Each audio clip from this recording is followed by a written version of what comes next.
I am the wind that breathes over the sea. I am a wave of the ocean.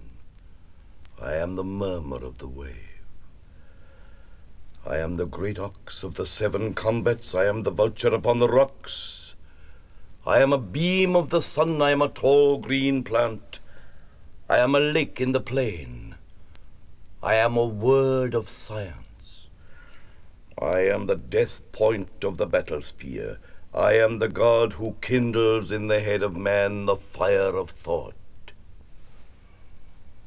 Who is it that casts light over the hosting on the mountain top? Who is it that proclaims the ages of the moon? Who is it that reveals the bed of the sun? Who, if it be not I?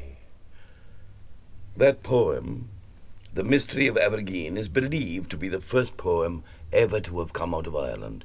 Indeed, there are people who believe it to be the first utterance of poetry ever to have come out of Northern Europe, and it came out of an island small enough and remote enough, God knows. A land of endless enchantments, or as narrow as a pig's back, according to the way you happen to be feeling about it at the moment. Ireland's age-long gift of the gab, you see, already, as you might say, at it, long before the birth of Christ. Indeed, she's been at it ever since, relentlessly, in 2 languages, too, often with enormous success through several, on the whole, profoundly unsuccessful centuries. Magic was her first concern. Magic. And I suppose it's small wonder that over 3,000 years after the mystery of Abergine had boomed its way through the Druid mists, that a modern Irish poet of genius should make the discovery that twilight was the country's most magical and most significant moment in the round of the clock. An hour or so that seemed to hover in time between day and night, between waking and sleeping, between fact and fable, between, in so many sad, familiar cases, sobriety and intoxication. The Celtic twilight was what the poet called this peculiar moment, and the term became a perfect rage in the days of our fathers and our grandfathers, and like a lot of things that seemed a mere passing fashion of literature, it had its roots in a profound reality. The Celtic twilight, in short, was no poetic invention. It was a discovery. Oh, but of course ancient Ireland, like its descendant today, was not concerned entirely with the mysteries of twilight and magic. The great Cormac, for example, High King of Ireland, when he was asked one day how he would distinguish women, promptly replied that although he distinguished women, he saw no distinction amongst them. Women, he went on to say, I will translate this for you from the Irish. Women are crabbed as constant companions and have telltale faces. They are quarrelsome in company, steadfast in hate and forgetful in love, never to be trusted with a secret, boisterous in their jealousy, sorrowful in an alehouse, tearful or talkative during music, lustful in bed, late in keeping appointments, furious when themselves kept waiting, sulky on a journey, most troublesome bedfellows. I'm not making this up, you know, I swear I'm not. Most troublesome bedfellows, craving for delicacies whenever they wake, dumb on useful matters, eloquent on trifles, looking on one another with utter loathing. Happy the man who does not yield to women. They should be dreaded like fire and feared like wild beasts, for they are moths for tenacity, serpents for cunning, bad among the good and worse among the bad. Well, I think that's tough.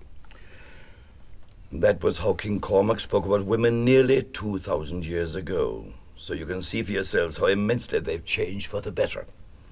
But when King Cormac, the father of Grania, who was the wife of Finn Micheál, and the beloved of Diarmid O'Divna, when they were all dead, when Cuchulainn, the godlike warrior of the north, and all the heroes and kings and princes were laid to rest at last in their high stony mountain tombs, all the violence and all the glory of that old pagan world they lived in seemed to die with them, for suddenly one day, you see, a man called Patrick came to Ireland, and everything was changed indeed. St. Patrick, as some 19th century Dublin ballad reminds us, was a gentleman. He came from decent people. Well, probably he was. Certainly he was no Irishman. He was probably, in fact, the very first of that band of quixotic enthusiasts from the world outside Ireland who, for some utterly inexplicable reason, find the country and its people absolutely irresistible. You know the kind of people I mean, sort of love the Irish. You know, I simply worship them. Well, Patrick really did love the Irish, there's no doubt about that. And under his influence, the entire nation was converted to Christianity in a quite incredibly short space of time. And he himself remains the most beloved of all Irish saints. He loved arguments, you know, yes. He once had a perfectly splendid argument with an angel on Croagh Patrick. And Croagh Patrick has remained a sacred mountain and a place of pilgrimage from that day to this.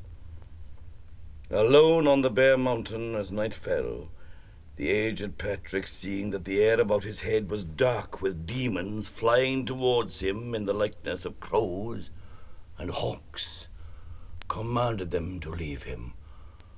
Demons of the air, in the name of the Father, and of the Son, and of the Holy Ghost, I command ye to be gone. And now 40 days and 40 nights go by me, and the powers of darkness are fled. And now on this, the dawn of the 41st day, I see before mine eyes you, bright angel of God. Patrick, I am come to thee from Almighty God to know from thy lips what favor thou wouldst ask. I am the ear of God, and I will be thy tongue, Patrick, and in thy name will I ask of him what thou wilt.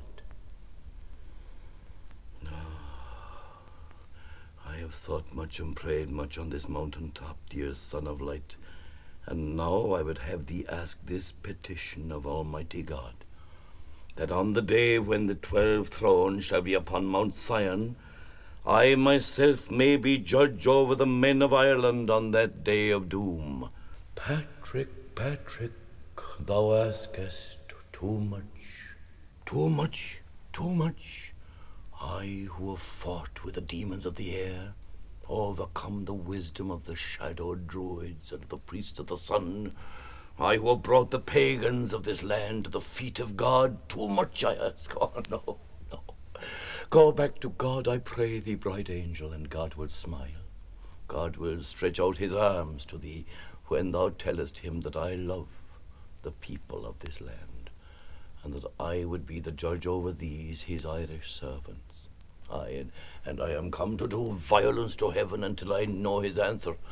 And I will not go down from this mountain until I have heard God's words from thy lips. Nay, I will die upon the mountain, dear Son of Light.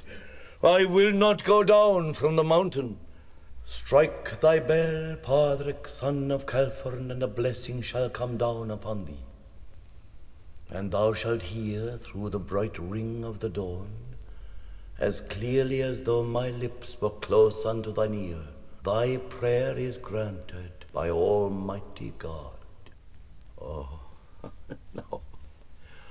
Now praise be forever to him from my mouth and from my heart, and from the mouths and from the hearts of my people. Amen.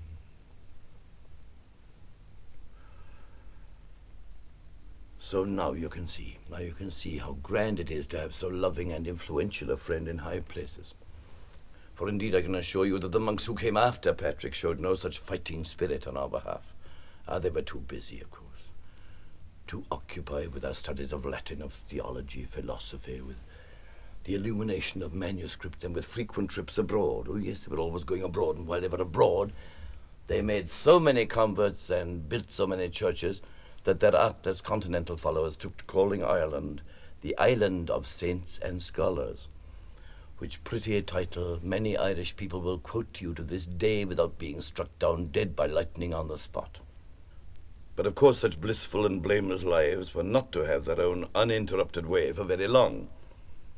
Ireland, like other countries, had already suffered many invasions and many occupations. There were the 3 most ancient Celtic settlements, the 3 races. Later on came the Vikings, and then the Danes, then the Normans, and finally, and most importantly, the English. If Saxon England went down under the Normans, Celtic Ireland, almost exactly 100 years after that unforgettable shindy at Hastings, was banishing the King of Leinster and of the Danes, Diarmuid O'Donoghue Vic Warrachu, whose name, if you insist on giving it its later anglicised form, was, believe me or not, Dermot Murphy. Well, anyway, King Murphy was banished.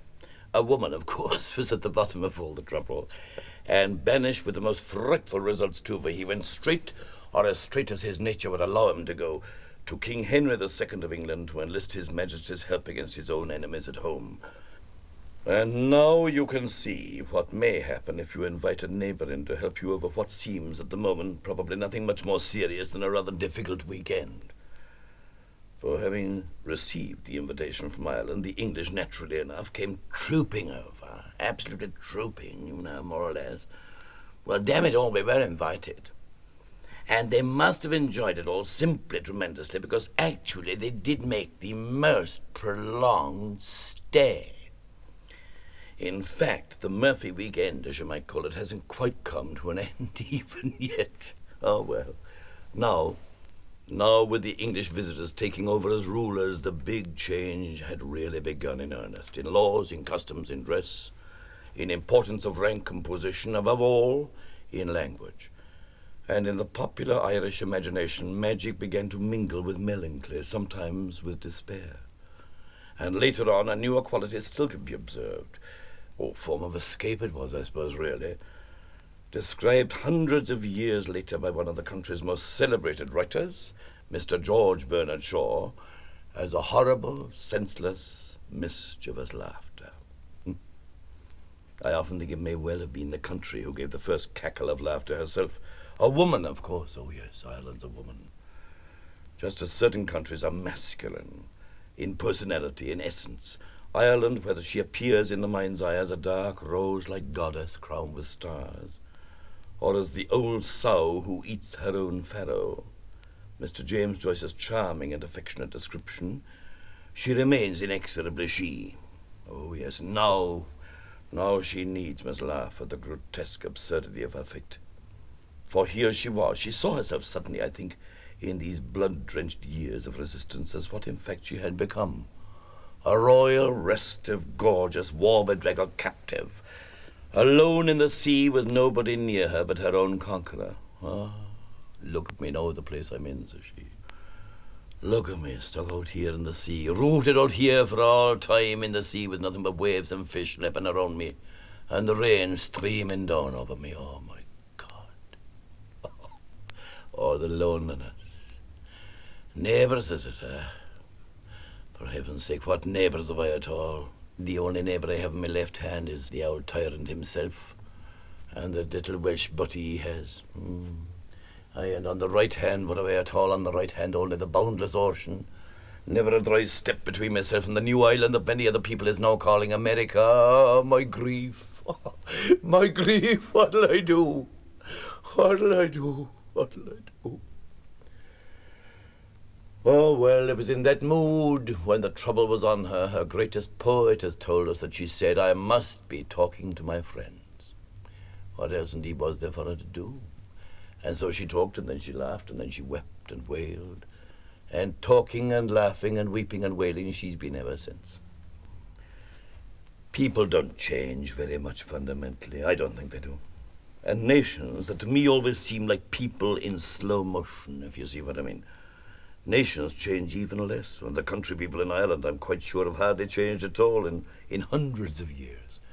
Their minds and their speech still move in a sort of twilight, between dream and waking, between fact and fable, between one language and another, just as they did in the days of Elizabeth I, when the great Edmund Spenser was writing his Fairy Queen in the County Cork.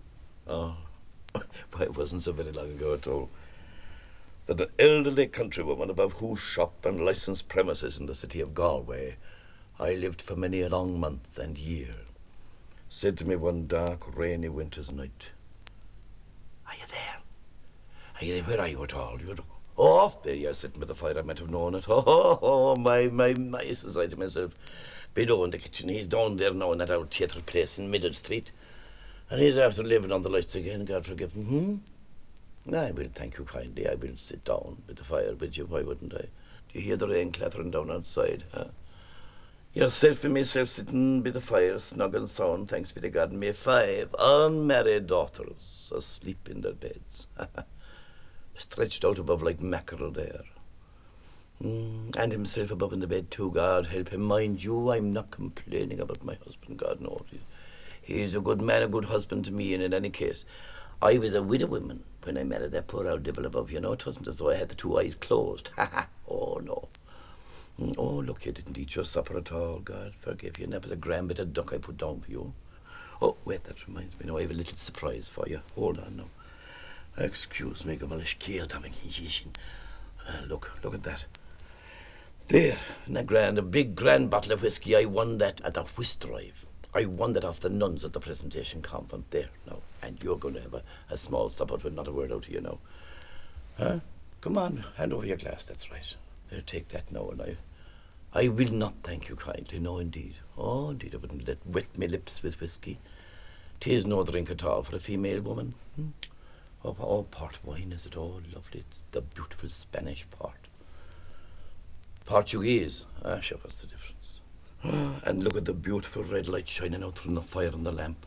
Shining through on my fingers there. You'd think it was ruby rings I was wearing. Oh, did I ever tell you about the man that wanted to marry me? A couple of years after my first man going on the way of truth, may the Lord be good to him. Well, here I was, a beautiful young lady sitting below in the bar in my first blue dress after I coming out of the morning, when the door opened and a man came in. And he on his own too. I knew him well. I didn't let on at all, but I knew him. And here he was, staggering around. To drink taken, of course, my God, he was footless. And he was asking for more. Brandy, ale, sherry madeira wine. And then he got 3 big glasses of whiskey. He was swimming in it. My arm was jaded putting the corks. Because what he did after the whiskey, he drew towards me from the west.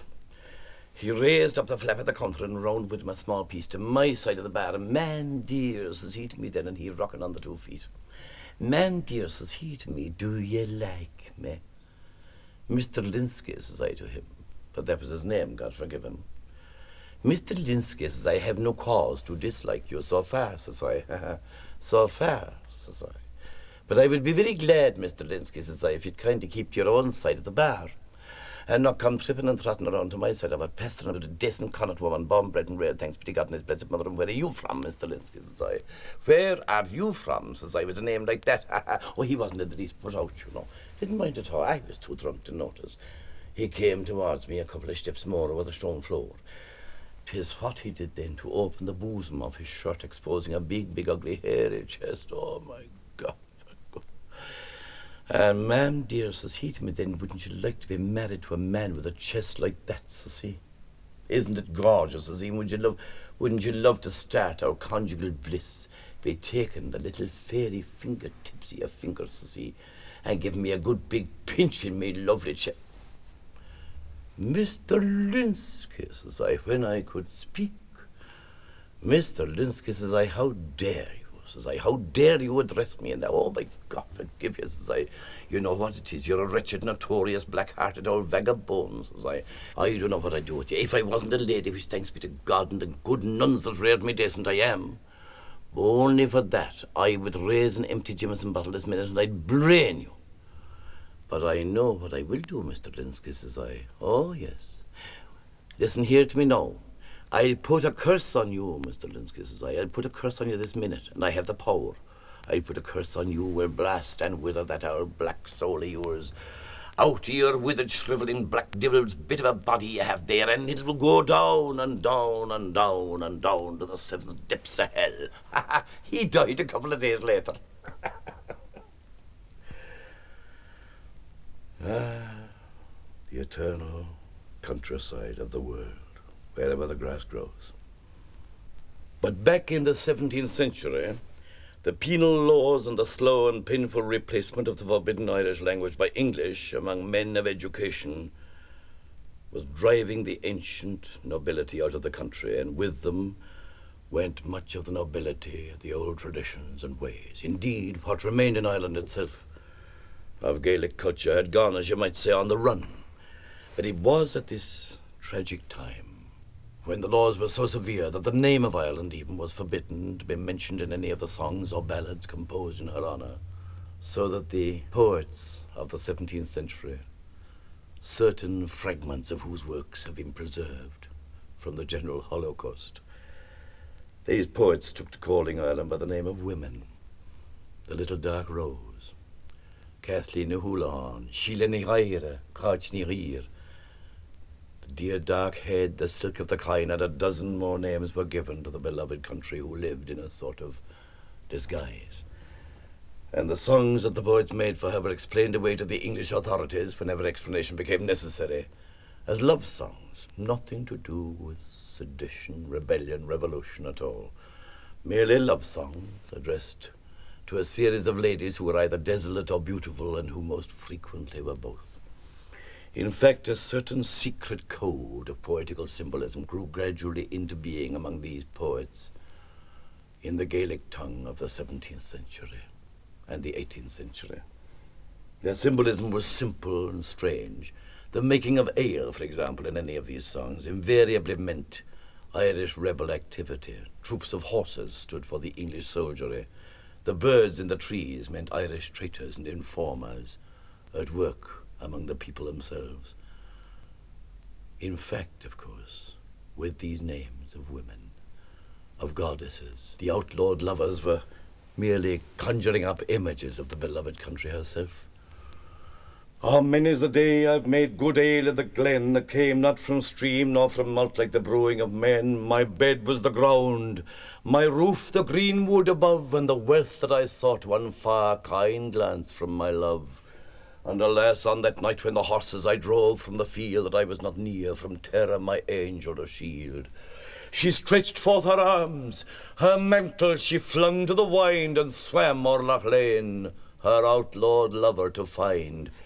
And 'tis down by the lake where the wild tree fringes its sides, the maid of my heart, my fair one of heaven, resides. And I think as at evening she wanders its mazes along, the birds go to sleep with the sweet wild twist of her song. But it was at this same tragic moment, when the Gaelic language seemed to be at the brink of death, that what we must agree to call the Anglo-Irish School of Literature came gradually into being, a school entirely concerned, of course, with the English language, and almost entirely at first with English subject matter. Swift, Farquhar, Congreve, Goldsmith, Sheridan, these were the men, the most brilliant contributors to English comedy, and all of them belonged to this new race of Irish writers, to the newly acquired speech and tradition, and all of them had enormous success in London. But at home, during their absence, in spite of Dublin's strange elegance and gaiety, the country, in fact, was seething with insurrection. Lord Edward Fitzgerald's rising of 1798 was most efficiently crushed by the authorities, and following close upon its heels, in the opening years of the 19th century, a young Protestant gentleman, a graduate of Trinity College and the son of an eminent Dublin doctor, was preparing yet another ill-starred rising against British rule that was to end, as he was fully aware it must end, in disastrous defeat and death. The young man's name was Robert Emmet, and for some odd reason nobody before or since has quite so nostalgically captured popular Irish affections. I sometimes think that this may have been because he was so wildly in love, not only with his dream of freedom, but also with a beautiful young lady whose name was Sarah Curran. Indeed, after the short-lived attack that he himself had led upon Dublin Castle, the seat of British rule, Robert Emmet threw away his last possible chance of escape by visiting this young lady at her father's house in Rathfarnham, a village that lies between the city of Dublin and the mountains. And it was in the garden of that house that Emmet was arrested by Major Sir and his redcoat soldiers and borne off to jail. At the conclusion of his trial, the young man, he was merely 28 years of age, was hanged, drawn, and quartered in Thomas Street, Dublin.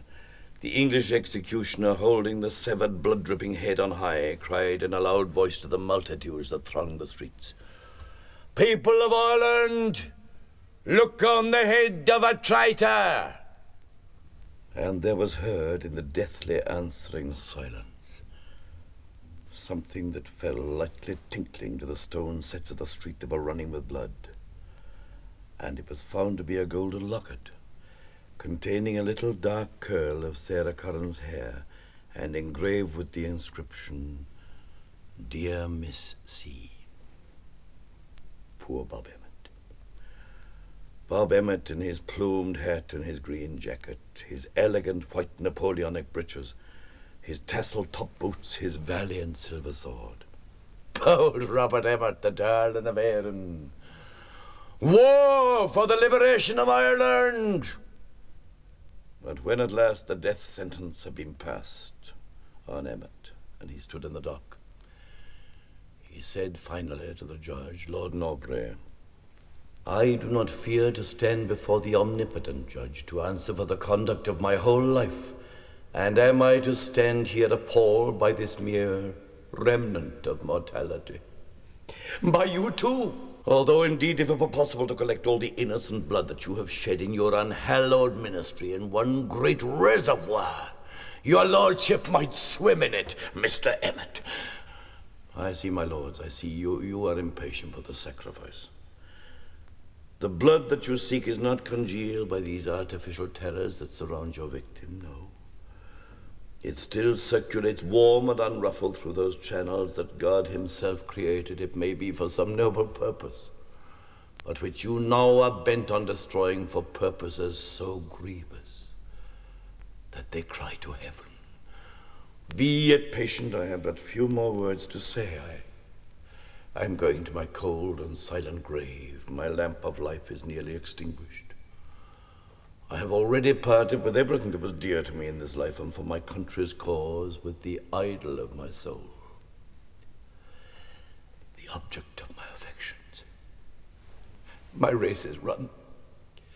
The grave opens to receive me, and I sink into its bosom. I have but one request to make at my departure from this world. It is the charity of its silence. Let no man write my epitaph, for since no man who knows my motives dare now vindicate them, let not prejudice or ignorance asperse them. Let them rest in obscurity and peace. My memory be left in oblivion, and my tomb remain uninscribed until other times and other men can do justice to my character. When my country takes her place amongst the nations of the earth, then, and not till then, let my epitaph be written. I have done. Rich and rare were the gems she wore, and a bright gold star on her wand she bore, but oh, her beauty was far beyond her sparkling gems and her snow-white wand. Lady, dost thou not fear to stray alone and lovely on this dark way? Or Erin's sun so good or so cold as not to be tempted by woman or gold?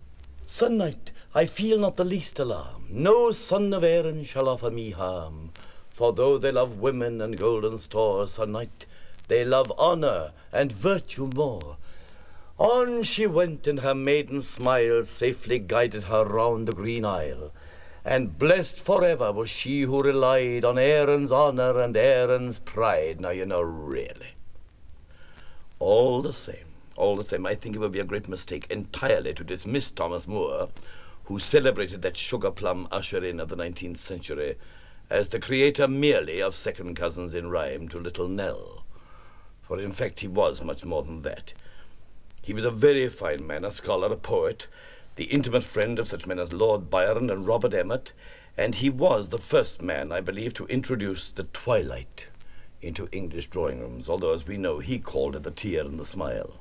Ah, and what a tearful, unsmiling face there was in Ireland herself as she faced the newest and most horrifying disaster of her history. For by the mid-40s of the 19th century, the potato famine had begun, the great hunger, as a brilliant writer has called it, and after it the country was like a graveyard.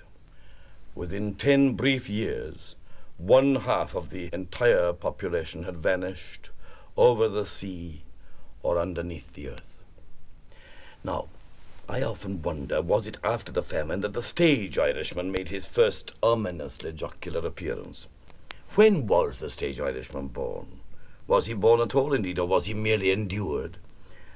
Certainly by the middle of the 19th century he was striding into his heyday, and in Punch and other famous periodicals pictures of him appeared in full battle dress, as you might say, a short clay pipe, or dojin, stuck into his old battered felt hat, or carbine, his chin, or smiggeen, blue as the mountains of Kerry and far more clearly visible, fiercely bristled, his long top lip poached like a monkey's under his little snub nose, or gankeen, his knee breeches speckled with turf dust, his coat-tails flying in the breeze, a bottle of illicit liquor, or poitín, pleasantly swelling their outline, a shillelagh, which I suppose really must be the English or American word for a blackthorn stick, twirling fiercely in his hand, and a pig, of course a pig, trotting about somewhere in his vicinity. "The top of the morning, to your honour! Ha ha ha! Ah, be dead and be gob! 'Tis fresh and well your honour's looking. Thanks be to God and his blessed mither. And indeed, 'tis the wish of poor old Perry's heart that your honour's shadder may never grow less. Ha ha! Oh, is it looking at me poor little bitcheen of a pigeen, your honour is? Oh, faith, me gotta. Sure, that's poor Mick. Sure, that's the gentleman that pays the rent. May the blessing of God go with him entirely. Be dead and be gotta, he's a brat of a pig altogether." Now, you know, no Irish people talk like that. It is rather difficult to believe that any people in the world's history ever did talk like that. But many people believed they did.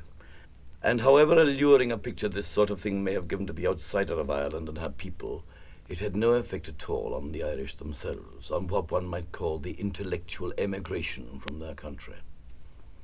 While that curious mingling of dreams and violence was still struggling to assert political freedom at home, those young men whose talents were universal and egocentric rather than national and altruistic were still leaving the country in shiploads for New York or for London, chiefly among the intellectuals of that day for London. And of these young men, the two most dazzling and the most contrasted were, of course, George Bernard Shaw and Oscar Fingal O'Flaherty Wills Wilde.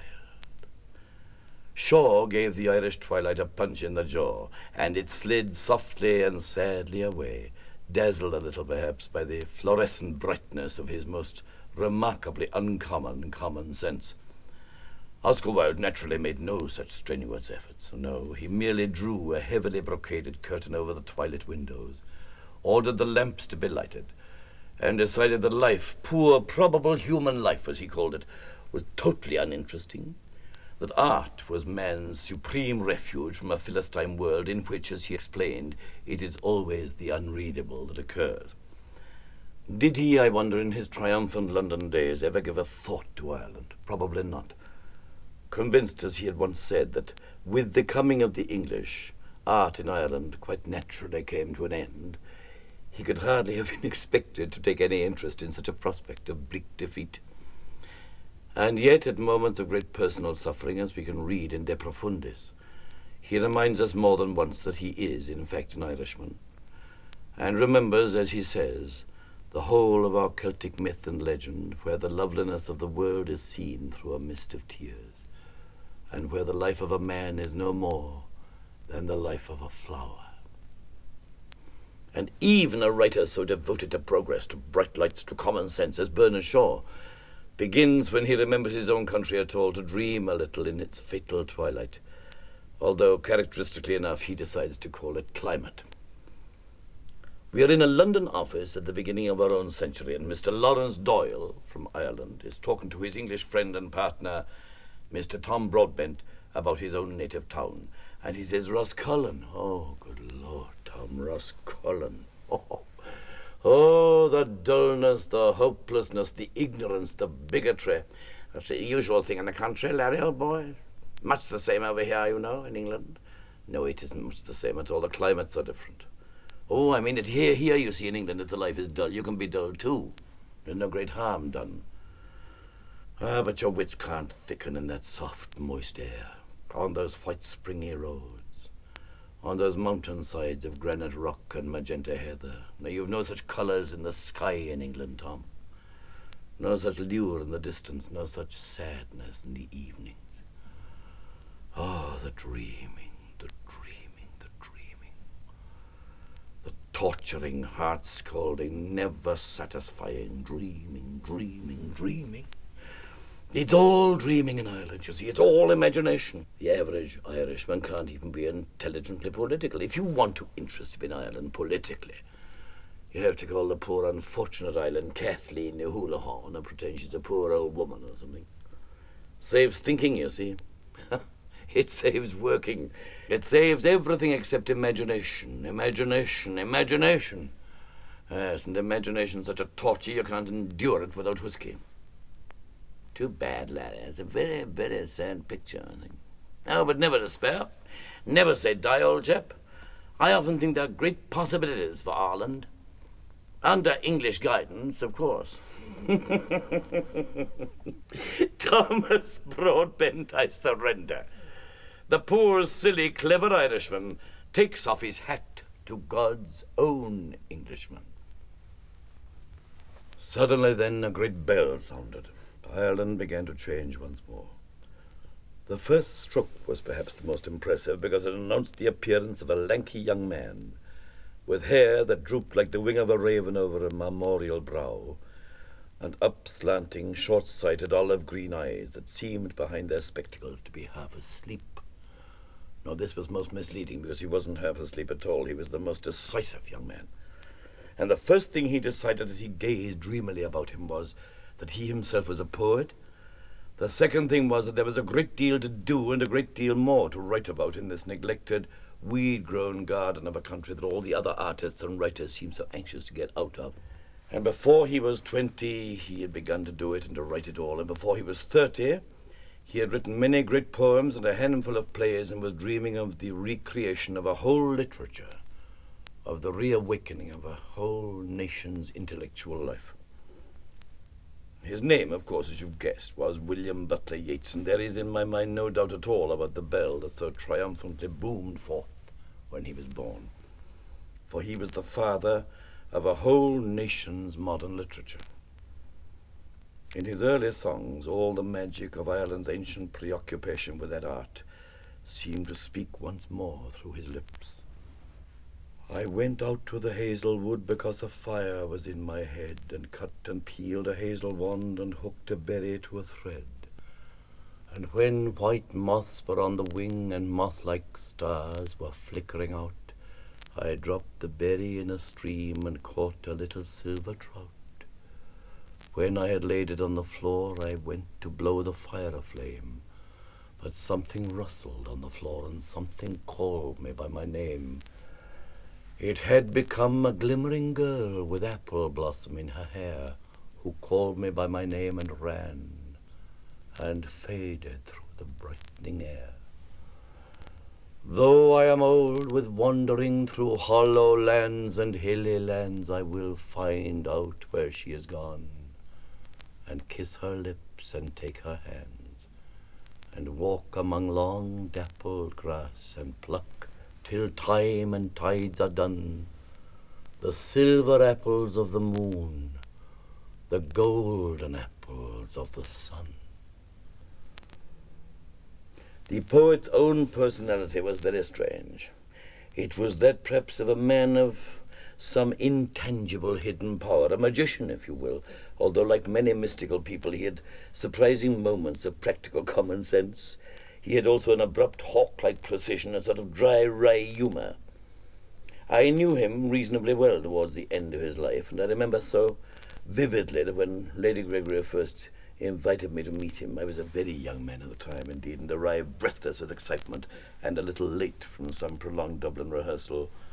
And the first thing he said to me was, "You told Lady Gregory that you had waited 14 years to meet me. You are exactly 14 and a half minutes late."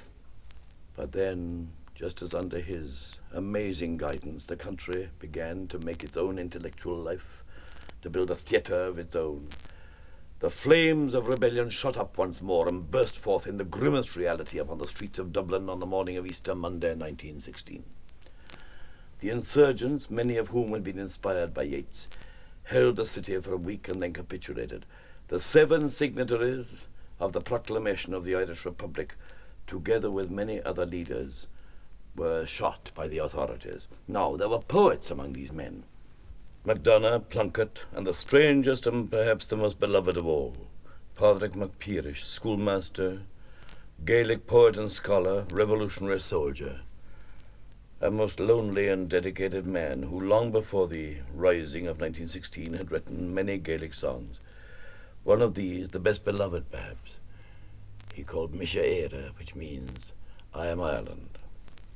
Micheál ní sinna men an hallach beir, mór moglóir, me do rúg cúhallan cróga, mór manáir, machlán féin da díl amáir. Micheál ní is úgan men an hallach beir. I am Ireland, older I am than the hag of Beara. Great my glory, I it was that bore the godlike warrior Cuchulainn. Great my shame, my own children sold their mother. I am Ireland, more lonely I am than the hag of Beara. I often think it must have been Mac Piaraish too who dictated a great deal of the proclamation of the Irish Republic, that roughly printed in heavy black type was pasted all over the walls of the city on that tumultuous Easter Monday morning when Ireland, and this again, it seems to me, must have risen out of the cauldron of the Mac Piaraish imagination, Ireland also was to rise from a sepulchre. Irish men and Irish women, in the name of God and of the dead generations from whom she has received her ancient tradition of nationhood, Ireland through us summons her children to her flag and strikes for her freedom. The poet William Butler Yeats, who had no part in the Easter Rising, yet who had written so much that had quickened the blood of its leaders, was deeply moved when the news of their execution was brought to him, to pay them homage in the poem he called Easter 1916. I have met them at close of day, coming with vivid faces from counter or desk among grey 18th century houses. I have passed with a nod of the head or polite meaningless words, or have lingered a while and said polite meaningless words, and thought before I had done of a mocking tale or a jibe, to please a companion around the fire at the club, being certain that they and I but lived where motley is worn. All changed utterly. A terrible beauty is born. Hearts with one purpose alone, through winter and summer seem enchanted to a stone to trouble a living stream. Too long a sacrifice can make a stone of the heart. Oh, when may it suffice? That is heaven's part, our part, to murmur name upon name as a mother names her child when sleep at last has come on limbs that have run wild. What is it but nightfall? No, not night, but death. Was it needless death after all? For England may keep faith for all that is done or said. We know their dream, enough to know they dreamed, and are dead. And what if excess of love bewildered them until they died? I write it out in a verse.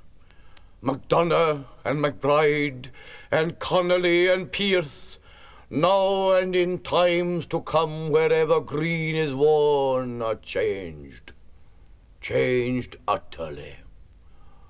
A terrible beauty is born. Thank God, time heals many things, and it must be time to come a little more close to our own day. The writers of the present day in Ireland are, well, the most celebrated of all, of course, James Joyce. But then you see, even James Joyce is dead now, although indeed he seems still with that unmerciful, brilliant dinginess of his, so pulsatingly, so viciously alive. By Easter week 1916, Joyce was far away from heroic Ireland, away somewhere in Zurich, Trieste, possibly already in the inevitable Paris. Haunted and hag-ridden to the end of his days by the spectre of his own discarded faith, by memories of the sights and sounds and smells of his native city of Dublin.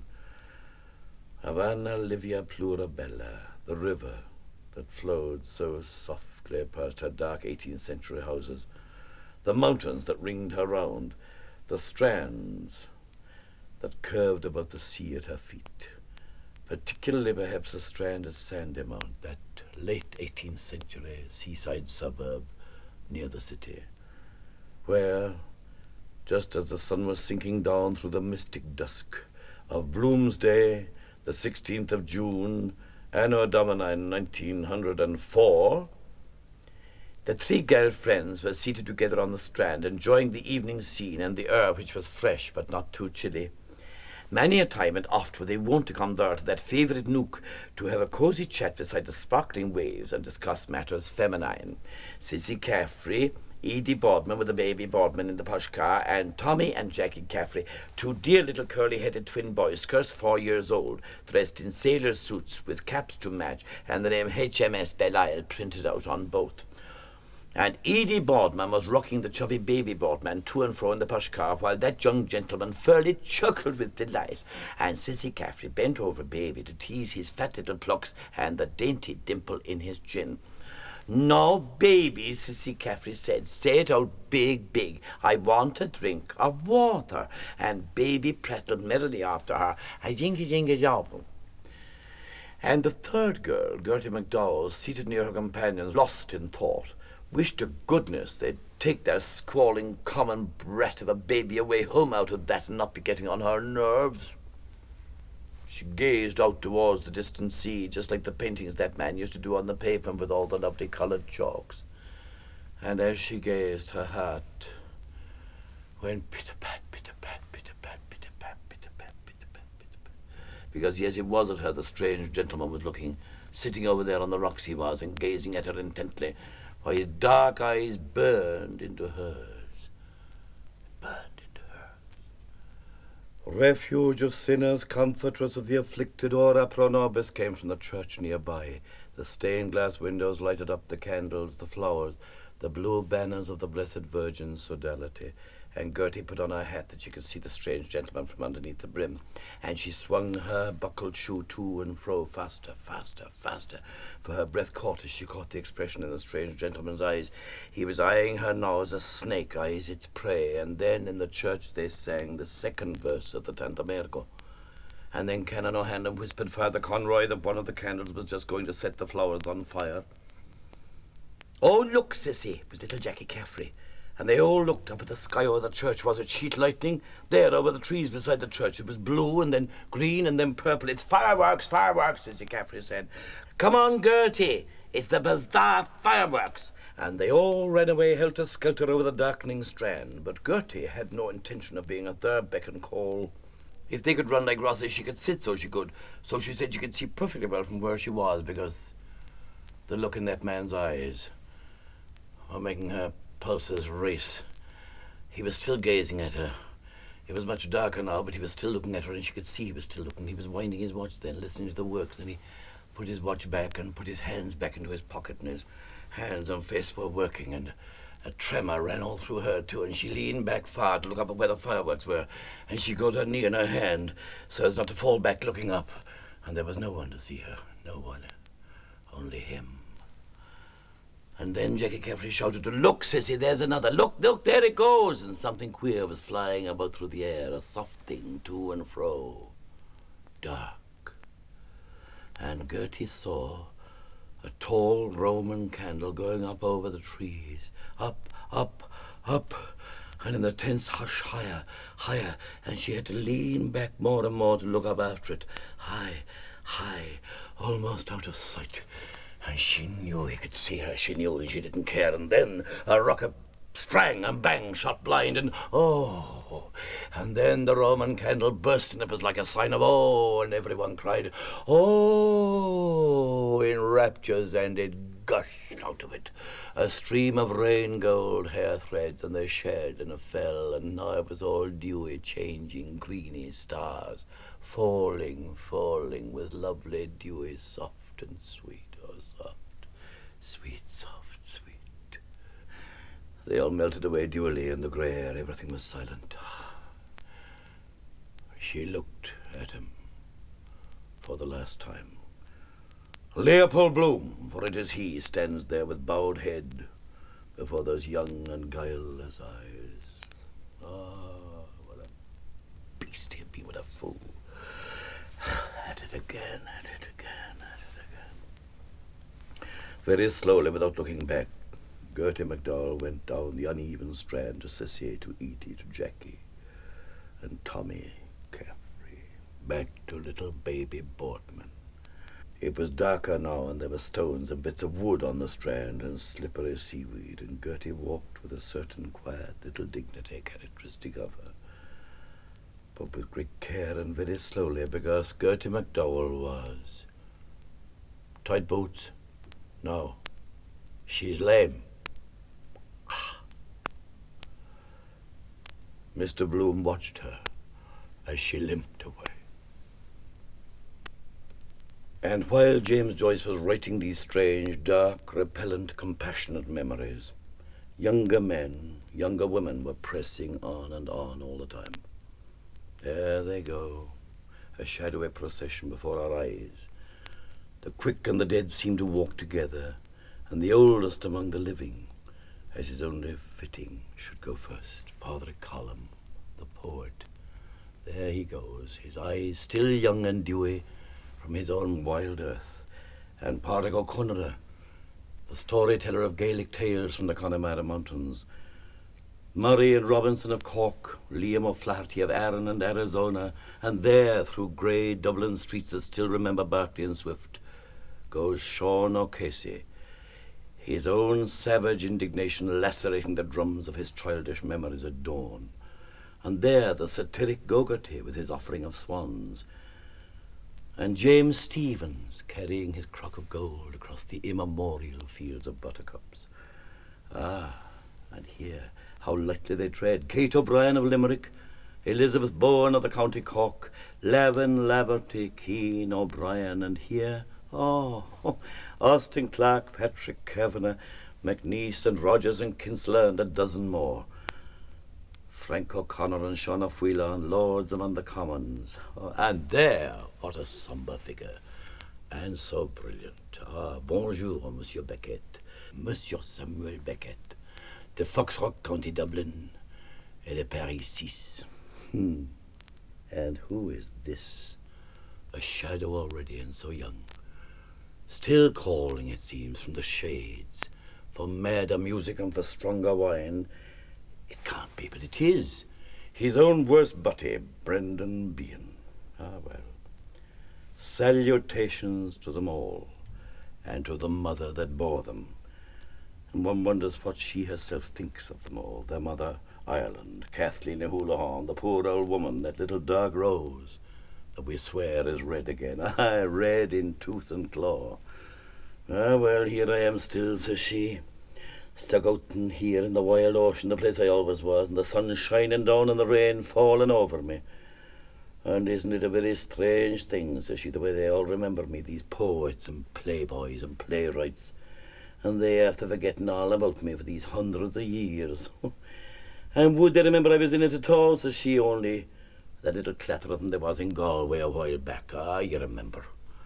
There was Augusta Gregory, and there was Douglas Hyde. Douglas Hyde and that saw dreams and visions among the mountains. And there was Willie Yeats too. Strange sort of a lad. A great son of mine. I buried him myself in Sligo. Cast a cold eye on life, on death. Horseman passed by.